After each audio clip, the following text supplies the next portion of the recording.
A lot of people don't understand how debt can put you out of business if things go bad. Of course. Imagine being in your 40s and being wiped out, having to go bankrupt.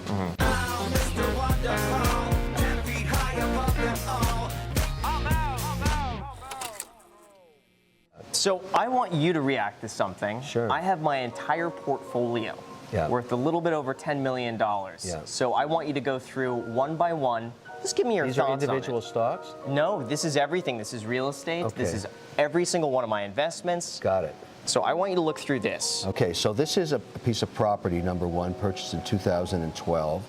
$59,000 cash, $12,000 reno, out of pocket $71,000, rent $14,000. So this is a good investment. That was unfortunately a cash deal. The whole thing was a cash deal. I was all in $71,500. You couldn't get credit at that time? Right. I didn't have a credit card. Right. So no bank wanted to give a 21-year-old a loan because I had no credit history. Okay, so right there is an important lesson, and I tell every millennial, even though I don't endorse credit cards, it's very hard to advance your credit rating without having one. So it's good to get a credit card, put maybe a $1,000 limit on it, and then start paying off, use $200 a month and pay it off every month. So I told my son, as soon as he could get one, Trevor, put $50 on the card and pay it off. And now he's got a pristine credit rating, and he's only ever put a few $1,000s through the card. Oh, yeah. Everybody should understand that. There's no way to game that system. You've got to establish a credit rating, or you can't borrow. Property 2, purchase 2012, cash again, $72,000. $8,000 renovation. Okay, so now you're $80,000 in the hole. Rent $1,200 a month, net $900 after cost, right? Yep. Another $280,000 because the market is appreciating. Yes. You're putting up a lot of your net worth at that time. That was everything. I sold my car at the time so I could go and buy real estate. Yeah, I get it. Okay, property 3, purchase 2012. Again, same thing. $125,000 Right. cash. Okay, that's a serious chunk of change. So I used 4 years of savings to buy these. I so saved you're still everything not using any leverage in debt? Nothing. Okay, well that's remarkable. $15,000 reno on top of that. So now you're out of pocket $140,000. That's a little nerve-wracking. Rent $21.45 per month after cost $1,500. Worth $400,000 today. So that's a really significant bump. But you got to admit, you've benefited from the appreciation of this one asset class, real estate, as interest rates went down. Correct. So there is an inherent risk of concentration here. Your entire net worth is only in real estate so far.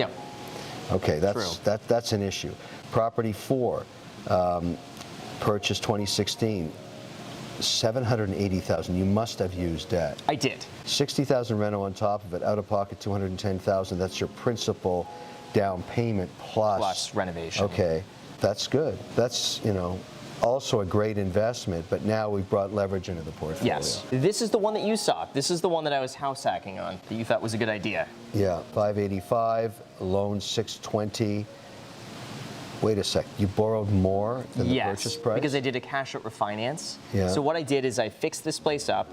I put about right here $220,000 total in renovation. Whoa. So now it's worth about $1,250, and I did a cash out refinance. So it was a real junker, right? Yeah. Because that's a serious amount of change you're putting into. Yeah, that one needed a lot of work. So now you're using leverage and you're spending to invest, including adding more leverage. Correct. So what I like to start thinking about in terms of debt, particularly levered on real estate or any investment, if the poo-poo hits the fan and values go down across any asset class, including real estate, you still owe that $1 million. Correct. So you got to start being sensitive to how much debt you want to bring into your world. A lot of people don't understand how debt can put you out of business if things go bad. Of course. You have to be ready to pay that $1 million off at any time. A great analogy. I met a very, very wealthy real estate developer in New York that came over with nothing from Europe when he was young, when he was 18 years old. He's a multi-billionaire now.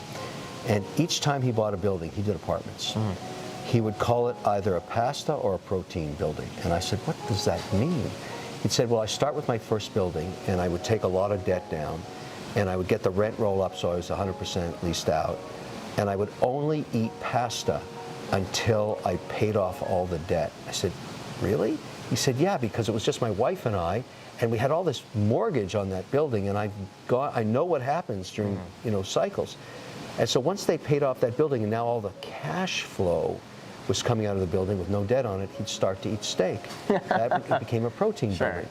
And his whole life was always making sure that he had enough buildings with no debt on it to sustain the downturns, because the New York, in those days, every 7 years would take a dive of 30%.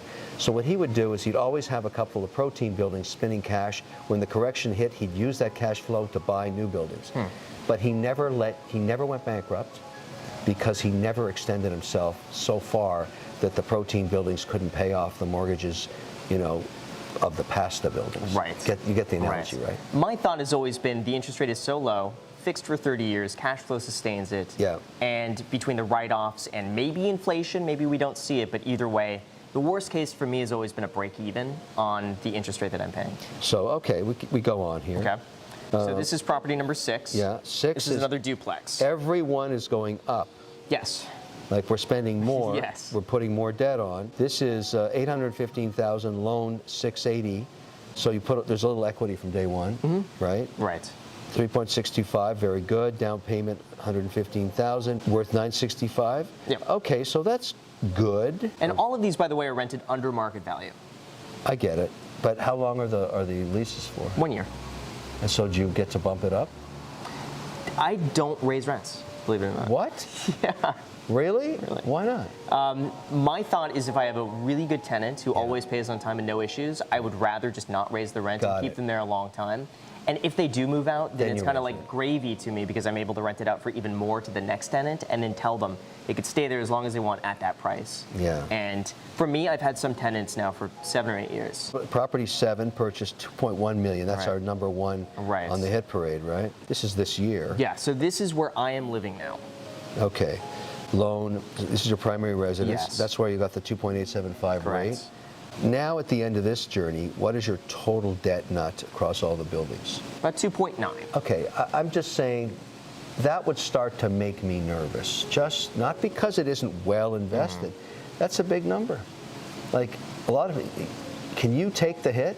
If just look at it that way. Yeah. Can you pay down, you know, $3 million? Yes.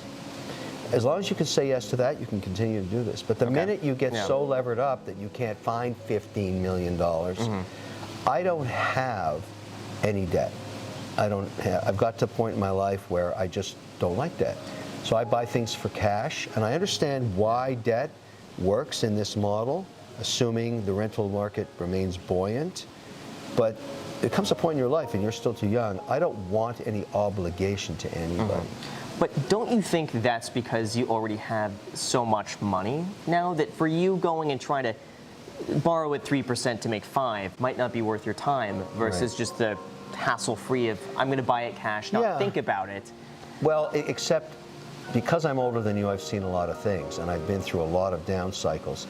Lots of my friends got wiped out. I mean, imagine being in your 40s and being wiped out, having to go bankrupt. Like that changes your life forever because you have that on your back. I would never want to wish that on anybody because it is a horrible thing to happen. And the only reason it happened to them is they didn't respect debt. You're being disciplined. You're buying assets that have income. They were buying boats and cars and watches and getting divorced. They loved their lifestyle. They went to zero. You have to respect debt, and you do. This makes sense to me.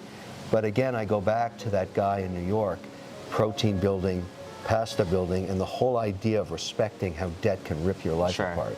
But so far I don't see any crazy. You're not using debt to buy stupid stuff. Right. That's basically what's going on here. All right, so this now is since your video. He's got a little bit more to go in terms of diversification. He wasn't at 10 because he didn't diversify enough. Yeah.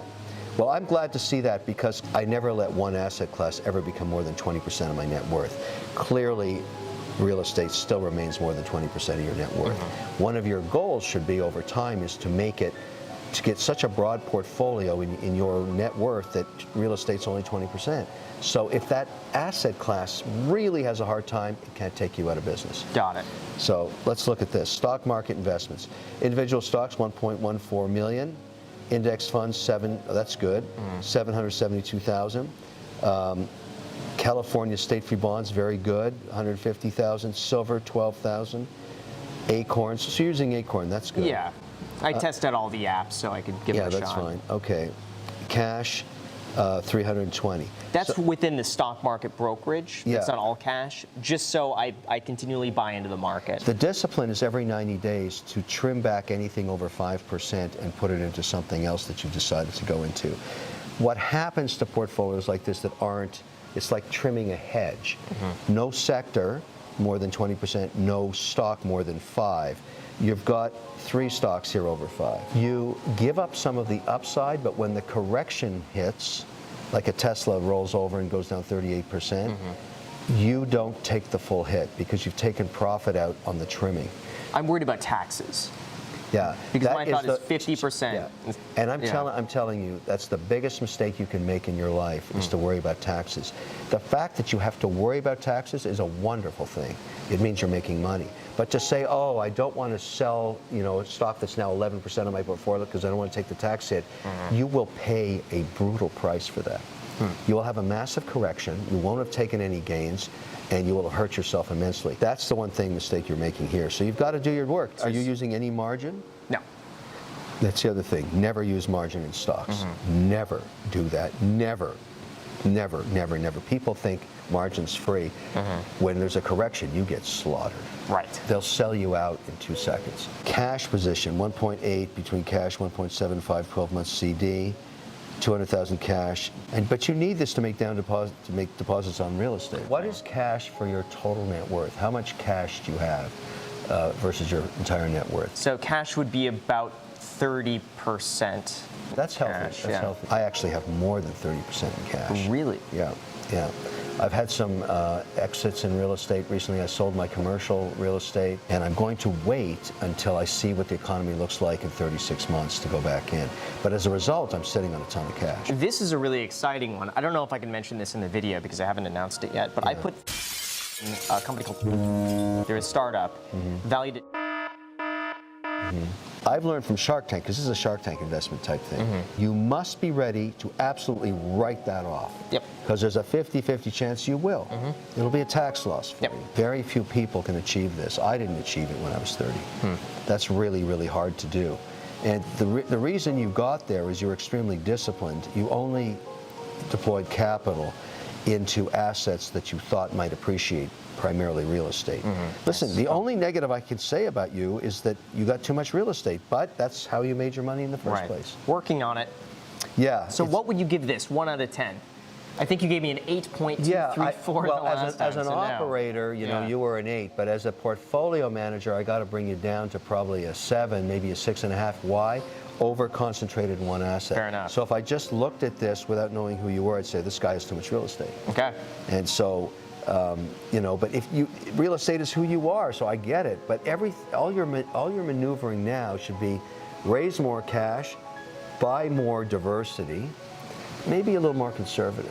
My portfolio I probably have 1,000 stocks, but the majority of them all pay me, and they pay me monthly.